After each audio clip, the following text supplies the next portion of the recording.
আজ গেছিলাম প্রকৃতির মাঝে হারানিত, সবুজ প্রকৃতির মাঝে হারানিত। সম্মানিত ভিউয়ার্স, আসসালামু আলাইকুম। আমি আরিফুল ইসলাম সুজন।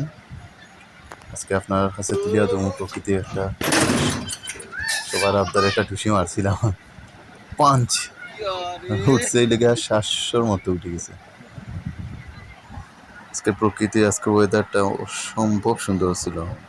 ধোঁয়াটা চোখে বললে, এটা সিলেটি ভাষায় বলে সেলা খেরা, এটা অনেক বড় আঁকে।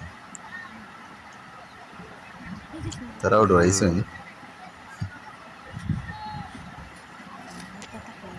গরুর ঘাস খাওয়া কত সুন্দর, জাবর কাঠের।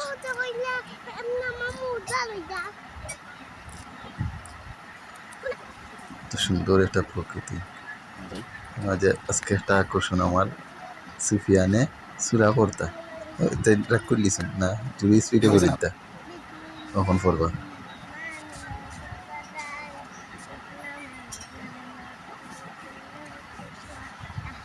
কই তো কিতা পড়লাইতে, আমরা তো শুনলাম না। ওবাইদি চাইয়া পড়ো।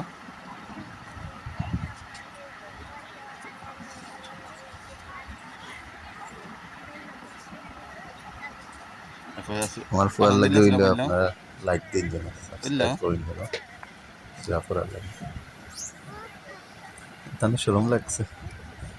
ও একটা পুকুর, ছোট পুকুর, শাপলা ফুটবো কদিন করে।